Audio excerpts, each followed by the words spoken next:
En el día de hoy vamos a continuar hablando sobre el pensamiento análogo. La razón por la cual le estoy insistiendo en el pensamiento análogo es porque es el más desconocido de los pensamientos. Y si no les doy algunas cositas más, después de algún tiempo se les va a olvidar qué es esto del pensamiento análogo. Quiero decirles que el pensamiento análogo se usa también un poco en la ciencia y también en las matemáticas. Es decir, no es solamente para hablar de cosas muy lejanas o filosóficas, sino que también se puede hablar, y cada vez yo diría que se usa más el pensamiento análogo también en las ciencias, aunque no en la misma proporción que el pensamiento unívoco. Sin embargo, parte de la importancia del pensamiento análogo es que sirve especialmente para hablar de Dios.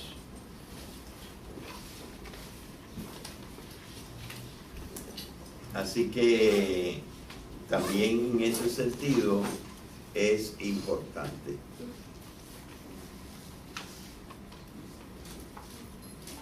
Cuando hablamos de Dios, estamos hablando de algo que pudiéramos decir completamente diferente de cuando hablamos de cualquier otra cosa.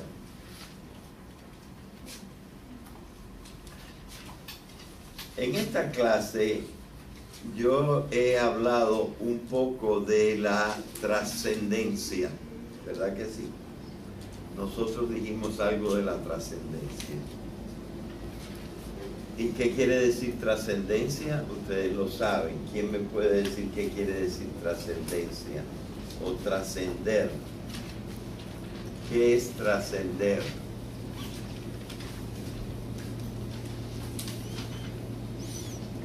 ¿Qué es trascender?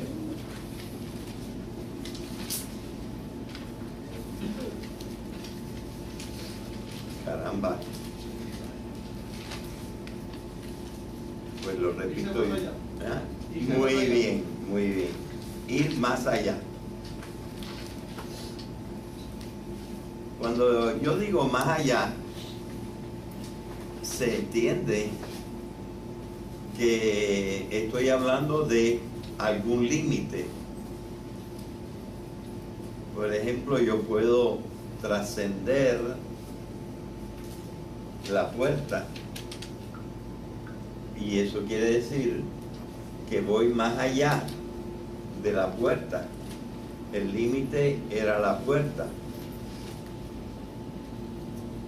Yo puedo hablar de que ciertos artefactos que el hombre ha hecho trascienden la tierra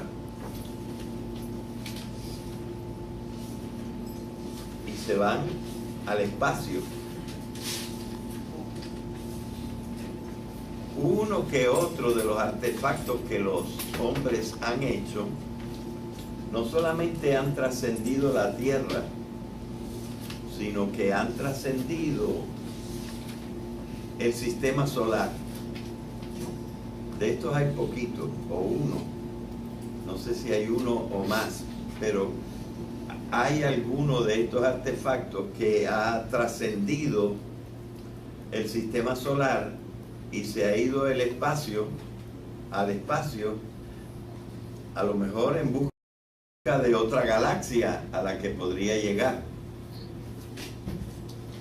Así que todas estas cosas se pueden llamar trascender.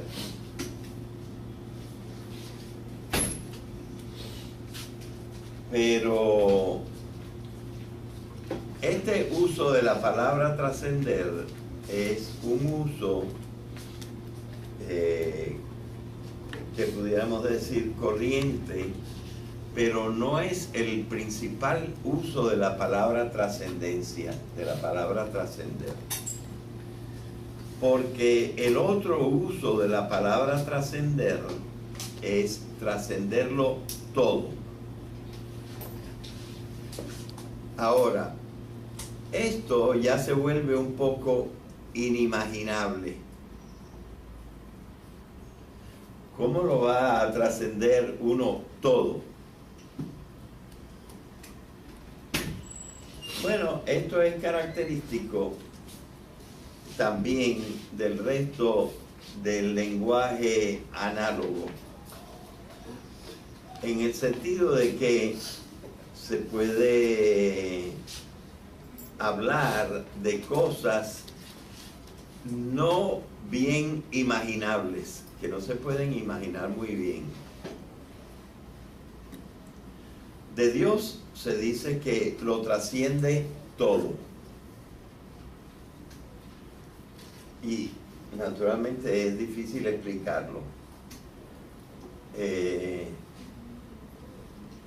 Nosotros no sabemos bien si el espacio es infinito.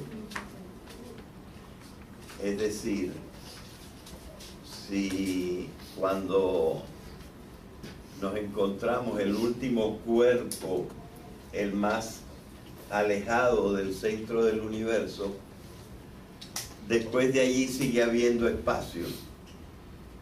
Claro que desde el punto de vista mental, yo puedo pensar que haya una recta que vaya, pero mentalmente, porque esa recta no existe más que en mi cabeza, que vaya de aquí al último cuerpo del universo.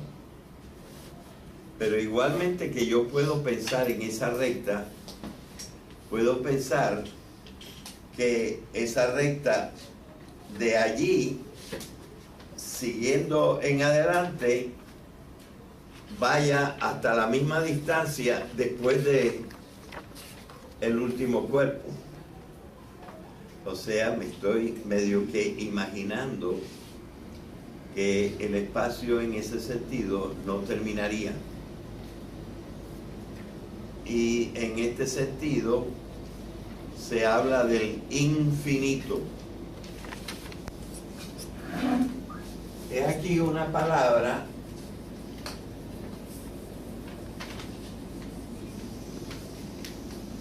que pertenece más bien al vocabulario analógico,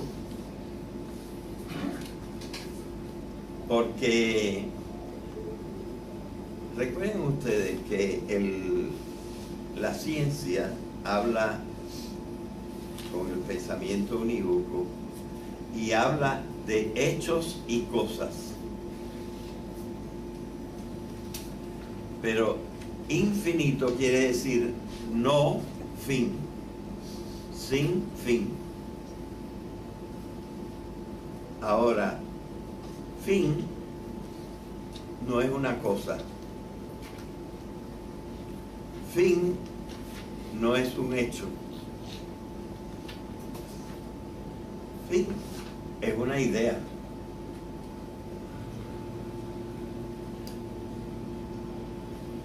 Así que no estamos usando una palabra clásicamente científica cuando usamos la palabra infinito. No estamos hablando de nada concreto. Y la ciencia, puesto que habla de hechos y dichos, habla de cosas concretas.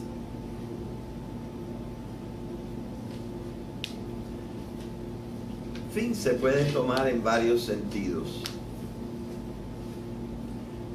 Fin se puede tomar en el sentido de límite.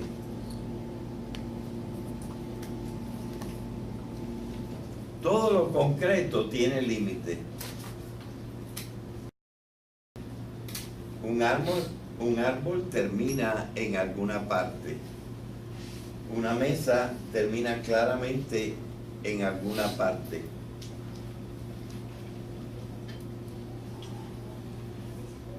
Cualquier cosa en que nosotros pensemos, una cosa concreta, termina en alguna parte.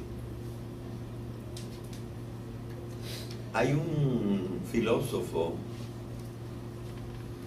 que se considera el segundo filósofo griego en el tiempo,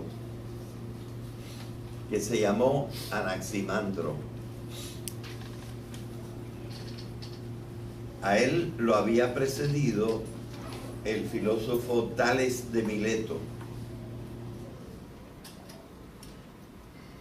Tales de Mileto se había hecho la primera pregunta filosófica.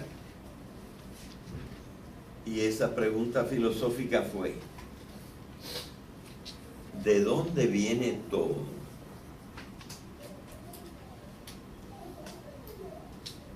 Y él mismo se contestó.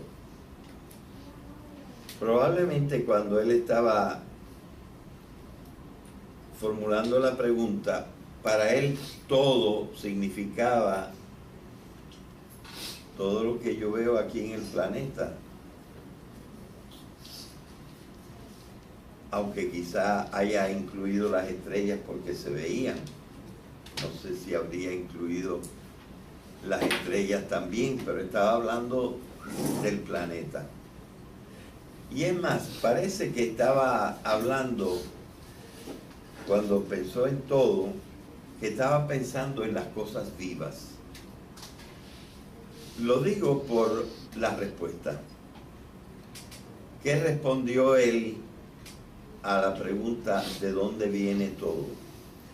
Pues él respondió: yo creo que todo viene del agua. Y si en efecto todo se refería a las cosas que nosotros tenemos en el planeta, y sobre todo a las cosas vivas, todas las cosas vivas tienen algo de agua. Por eso lo primero que hacen la gente de la NASA y de otros lugares para explorar el universo, cuando mandan un artefacto a Marte, a la Luna o a algún otro lugar, es ver si en aquel lugar hay agua, porque sería la primera indicación de la posibilidad de que hubiera vida. Claro que la respuesta de Tales de Mileto no convenció a mucha gente, pero explicaba bastantes cosas. No explicaba todo, pero explicaba bastantes cosas. Anaximandro, que fue el segundo filósofo de la misma ciudad, siguió reflexionando sobre esto, y él dijo: no puede, la respuesta no está buena, porque en todo está comprendida el agua. Y entonces uno tendría que decir que el agua viene del agua, cosa que ya suena bastante extraño, ¿verdad? Así que él trató de inventar o de buscar una respuesta más coherente. Y yo lo admiro enormemente a Anaximandro, porque él dijo: bueno, vamos a ver qué puede ser todo. Y empezó a considerar las cosas y se dio cuenta de lo siguiente: cada cosa tiene un límite.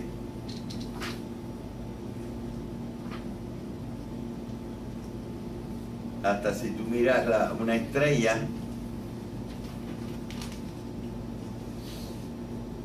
de cerca, probablemente no verías el final.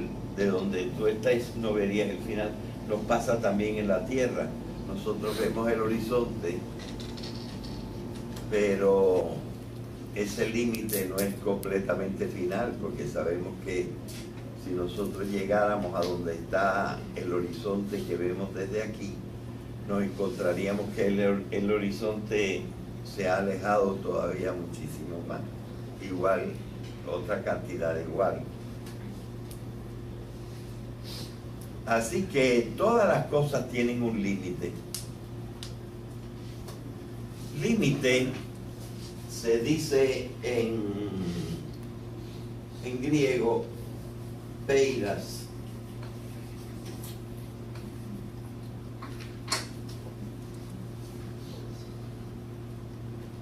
Y entonces, sin límite, se dice A.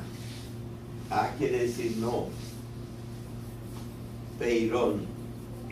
Y esto se cambió a peirón porque es neutro. En griego hay masculino, femenino y neutro. Así que él dijo, cuando yo digo todo, estoy hablando de las cosas limitadas, porque todo lo que hay que yo pueda incluso concebir tiene un límite. Y entonces, prácticamente cuando él dijo todo viene del apeirón, estaba diciendo lo limitado, que son todas las cosas que yo puedo ver, viene de lo ilimitado.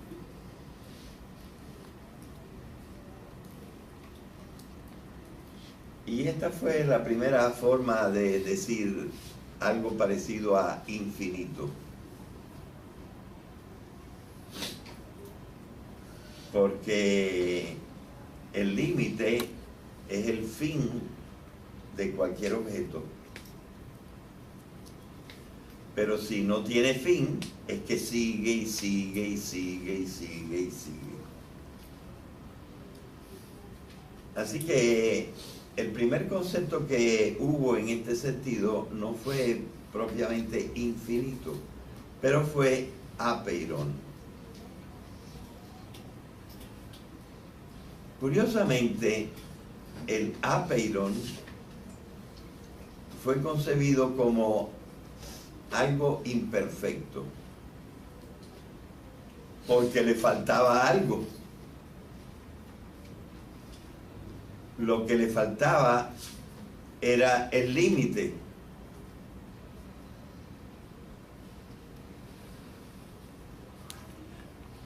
Así que más tarde, cuando ya se hablaba de Dios, sí, dime. ¿Puedes repetir eso del apellido? Dime. Si puedes repetir lo que dijo del apellido. Sí, del apeirón dije que era aquello de que venía todo, porque todas las cosas que están aquí son limitadas. Y lo limitado tiene que venir de lo ilimitado, decía Anaximandro. Porque peiras quiere decir límite.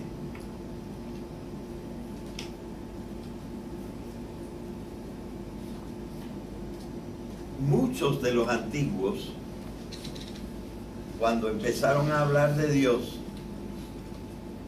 dijeron que Dios no era infinito. Y la razón por la cual decían que Dios no era infinito es porque a lo que le falta un límite le falta algo. Y si a Dios no le falta nada, pues entonces tampoco puede faltarle el límite. Así que las ideas acerca del infinito se fueron haciendo poco a poco. Y es que nosotros podemos concebir la idea de infinito, pero no podemos imaginar la idea de infinito, porque la imaginación se basa en las cosas concretas y a las cosas concretas no le podemos quitar su límite. Bien, ven ustedes, hoy no se puede hacer matemáticas sin pensar o sin utilizar en algún momento la palabra infinito. Y hasta nosotros tenemos un símbolo para el infinito, porque se ha convertido en algo que nosotros tenemos que utilizar. Vamos a hablar de otra palabra análoga también. Vamos a hablar de la palabra absoluto.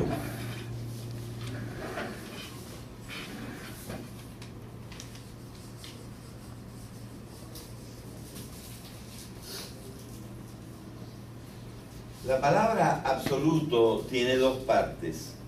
Tiene un prefijo.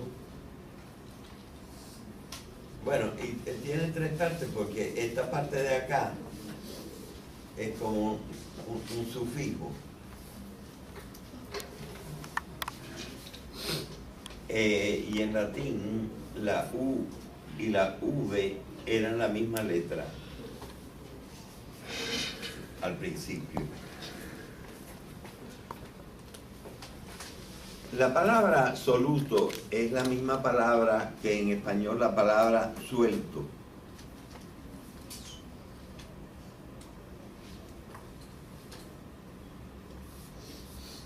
¿Y qué quiere decir la palabra absoluto? La palabra que quiere decir, pues ab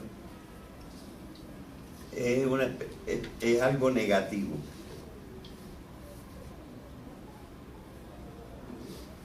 Es decir, está suelto, pero está suelto en una forma tal que no tiene ningún lazo con ninguna cosa, ni con el resto de las cosas. Algo que nosotros hemos dicho acerca del universo es que en el universo todo está conectado. Desde Newton lo sabemos mucho mejor,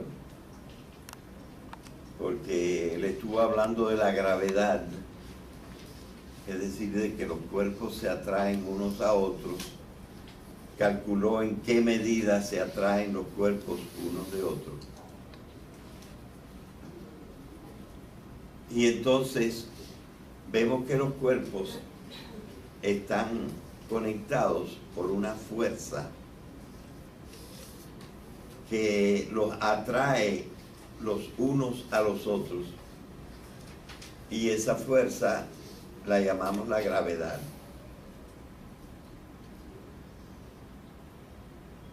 Y no es la única fuerza que existe. Nosotros sabemos que existen algunas fuerzas más. Por lo tanto, todas las cosas están conectadas. Y lo que estamos diciendo con absoluto es que podría haber algo que ni siquiera está atraído por la gravedad, no está conectado para nada con el resto de las cosas. Y eso sería el absoluto completo. Algo verdaderamente suelto. en el universo, suelto del universo. La cosa es bastante inimaginable. Pero entonces nosotros tenemos que pensar si Dios es absoluto en todos los sentidos, o hay algún sentido en que no es absoluto. Porque si Dios no tuviera ningún tipo de relación con nosotros, no habría sido nuestro creador. Por lo menos nosotros tenemos o pensamos que Dios es la causa de nosotros. Y si Dios es la causa de nosotros, entonces alguna relación hay entre Dios y nosotros. La relación de causa a efecto.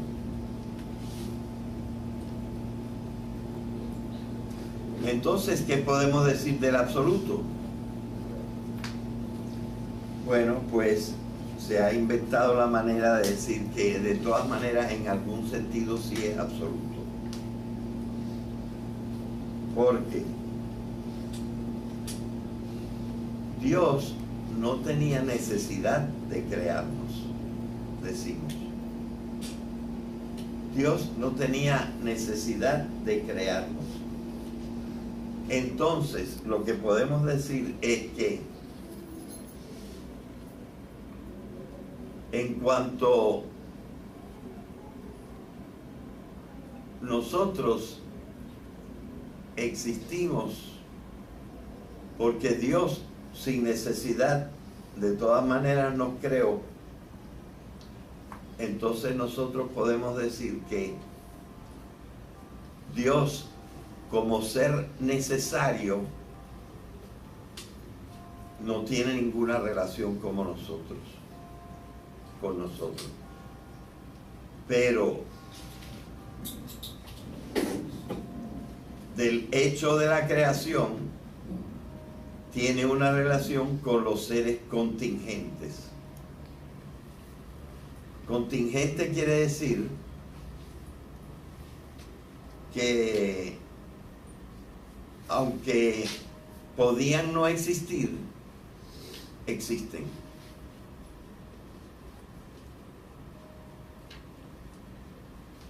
Ven ustedes que algunas de estas palabras análogas, como infinito y absoluto, son difíciles de poder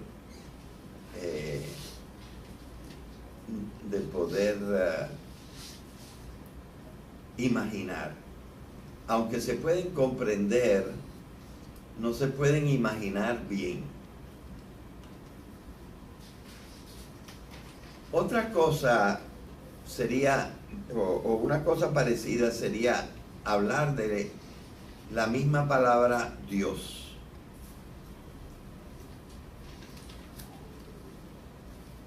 ¿Qué estamos diciendo cuando decimos Dios?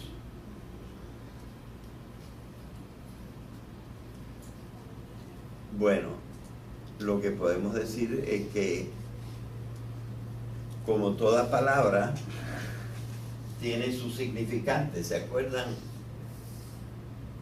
del triángulo de Peirce? Aquí está el significante,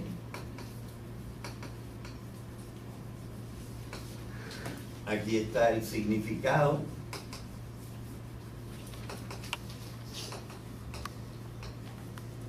y aquí está el referente. El significante y el significado están en la mente, pero el referente no tiene que estar en la mente. Aquí está la palabra perro, aquí está el concepto de perro, y aquí está el perro. Pues cuando yo digo Dios, aquí está la palabra Dios, aquí está el concepto de un ser supremo y nos estamos refiriendo a un ser, no a un concepto, nos estamos refiriendo a un ser que evidentemente al no tener cuerpo no está en ninguna parte, pero que consideramos existente. Así que ya la palabra Dios se puede tomar en dos sentidos. Se puede tomar en el sentido de que yo estoy hablando de un referente, me estoy refiriendo a un ser.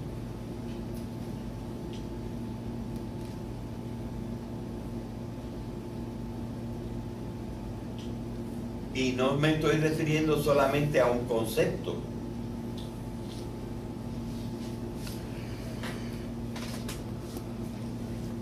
Bien. Pero no todo el mundo admite que ese referente existe. La palabra todo el mundo la conoce. La palabra Dios todo el mundo la conoce, e incluso los que no creen en Dios dicen Dios no existe, pero están diciendo la palabra Dios, y al decir la palabra Dios están suponiendo que se están refiriendo a algo, porque todas las palabras tienen un referente. Así que hay como una especie de contradicción, ¿verdad? Bien.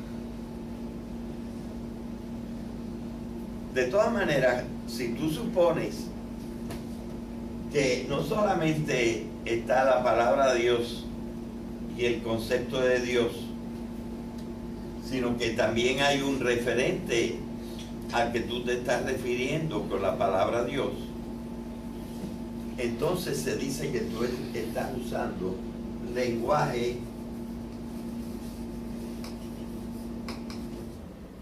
catafático.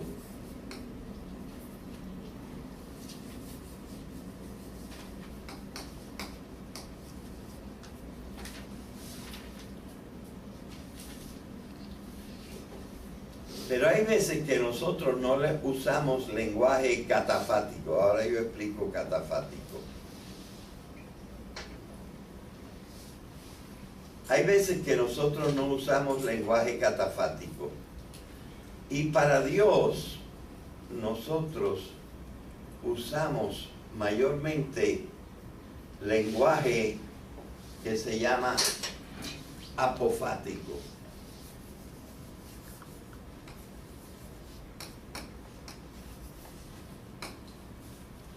Así que tengo que explicar catafático y apofático.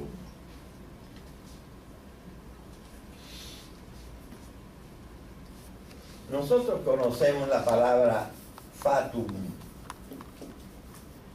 pero esta palabra viene del latín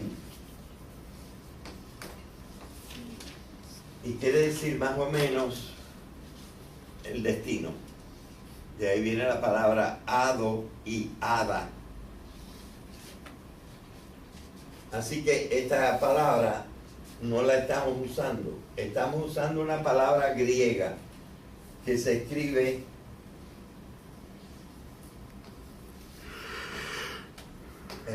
el adjetivo se escribe fáticos, o sea, con ph. Y entonces esto quiere decir hablado.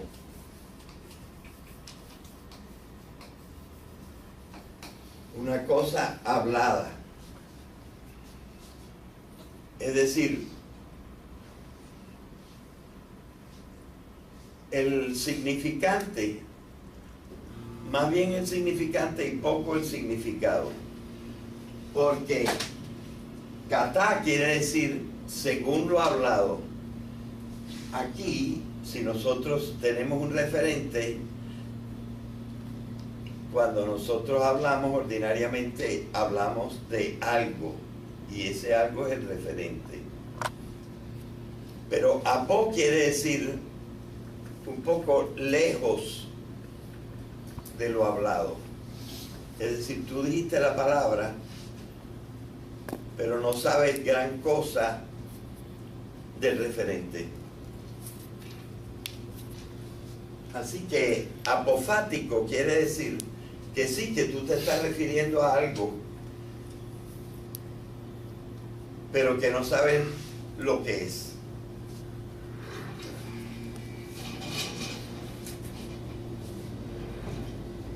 Esto ordinariamente lo podemos hacer usando palabras que empiecen con un no.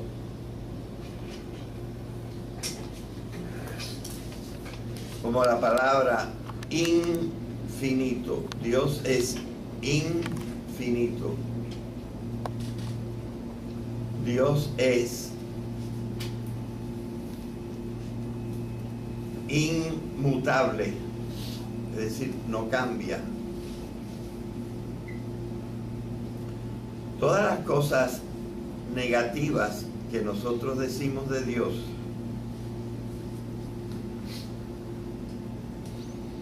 lo que consideramos malo se lo quitamos a Dios. Ya nosotros no pensamos como Anaximandro, que lo ilimitado, lo indefinido, el apeiron, es algo malo porque le falta algo, le falta el fin.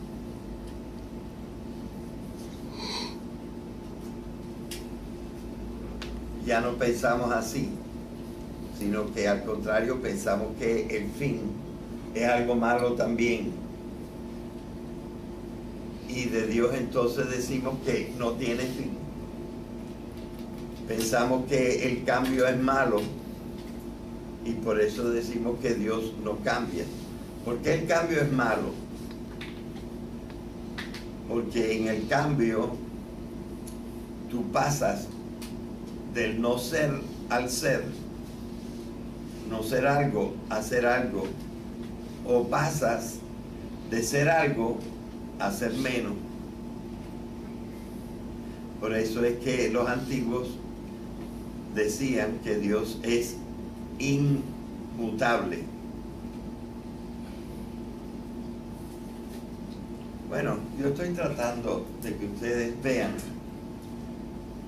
que cuando nosotros estamos hablando de algo análogo, estamos hablando de algo que está en el límite y es tan abstracto que aunque es concebible, es decir, se puede comprender el concepto, no es muy imaginable. Bien. Ahora vamos a aplicar esto a la palabra principal de la analogía. Y esa es la palabra ser. Podemos decir que ser es una de las pocas cosas que se puede decir de Dios y se puede decir de lo demás. Es decir, Dios es un ser, pero todas las otras cosas de que nosotros podemos hablar son también seres. Así que la principal palabra para trabajar con la analogía es la palabra ser. He aquí una cosa que podemos decir de Dios.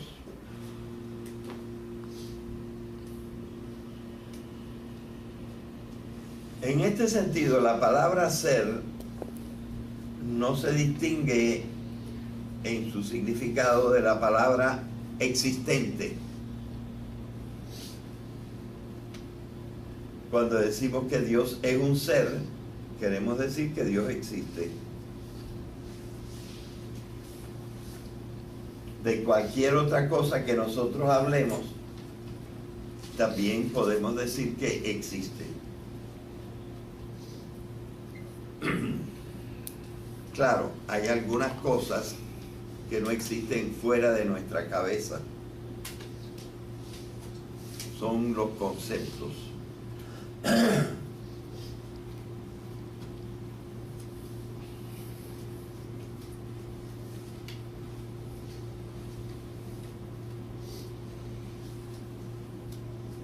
También Platón pensaba que había otra cosa distinguible de los conceptos,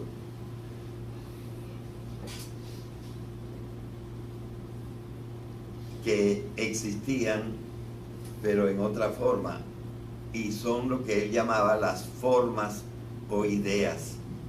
Pero las ideas de Platón no están en la cabeza, están flotando por ahí.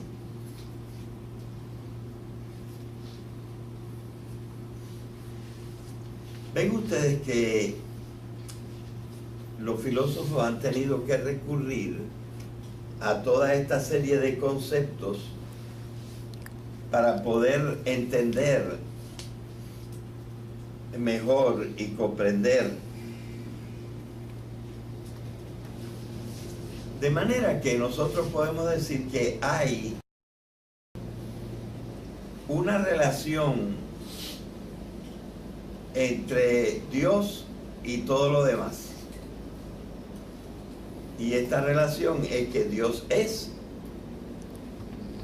Así pensamos en general nosotros, aunque en este momento todavía no lo he probado. Y de todo lo demás también decimos que es.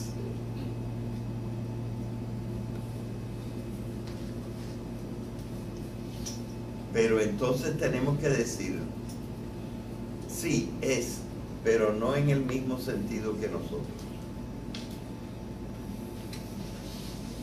De la misma manera que los seres de este mundo no son todos iguales.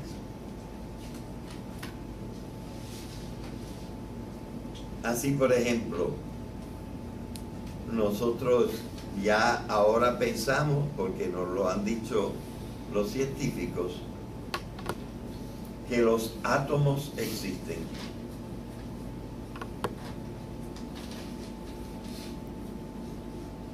Y que las moléculas existen. Y que las sustancias químicas existen. Pero no son todas iguales. Cada una existe o es un ser de una naturaleza, de una condición un poco diferente.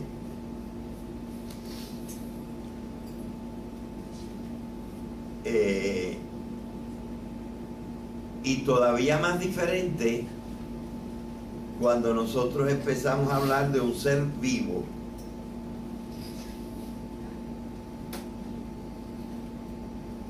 El ser vivo es un ser y el ser no vivo es un ser, pero no son iguales.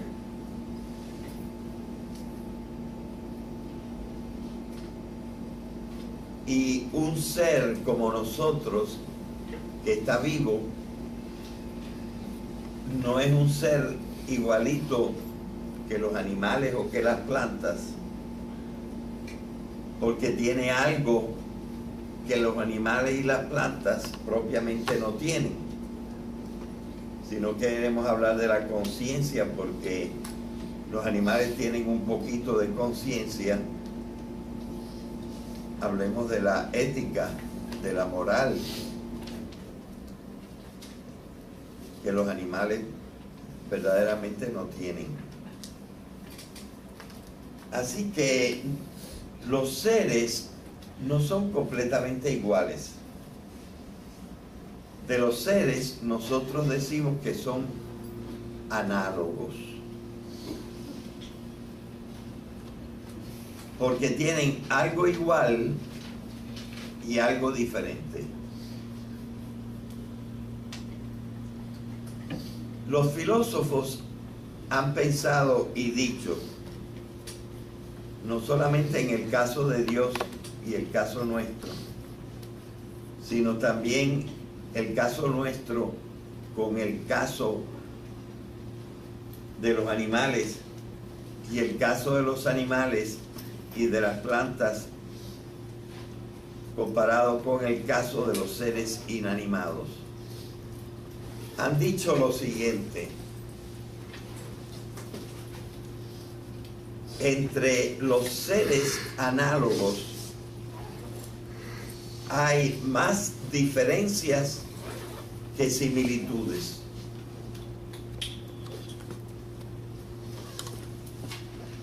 Es decir, que aplicado a Dios y a los hombres, nosotros tendríamos que decir, cuando decimos Dios es ser, estamos entendiendo la palabra ser en una forma que es más diferente que similar a cuando decimos que el hombre es ser. Este hecho es muy importante, el hecho de que los conceptos análogos tienen más diferencia con sus analogados que similitudes. Bueno, me fui un poco por la parte del lenguaje, pero hasta aquí hemos podido llegar por el tiempo. Gracias. Es que sirve especialmente para hablar de Dios.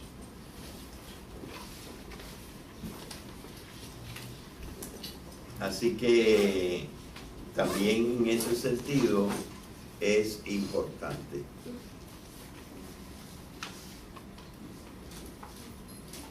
Cuando hablamos de Dios, estamos hablando de algo que pudiéramos decir completamente diferente de cuando hablamos de cualquier otra cosa.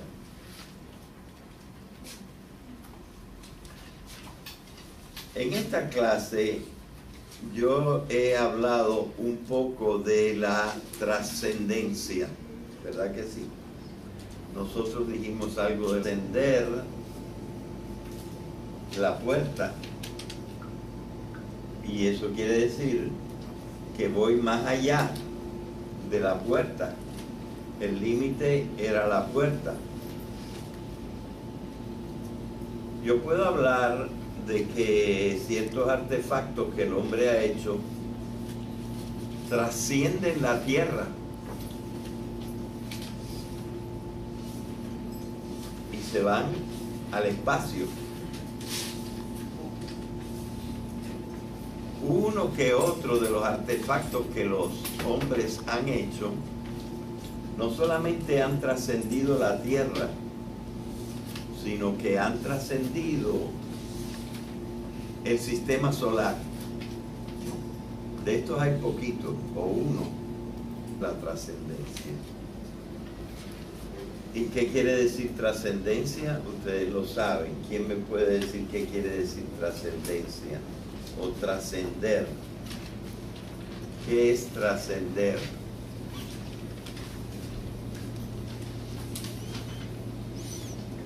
¿Qué es trascender?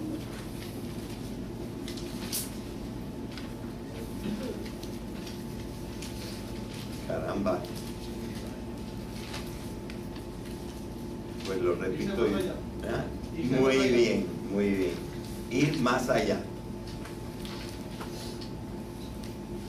Cuando yo digo más allá, se entiende que estoy hablando de algún límite. Por ejemplo, yo puedo trazar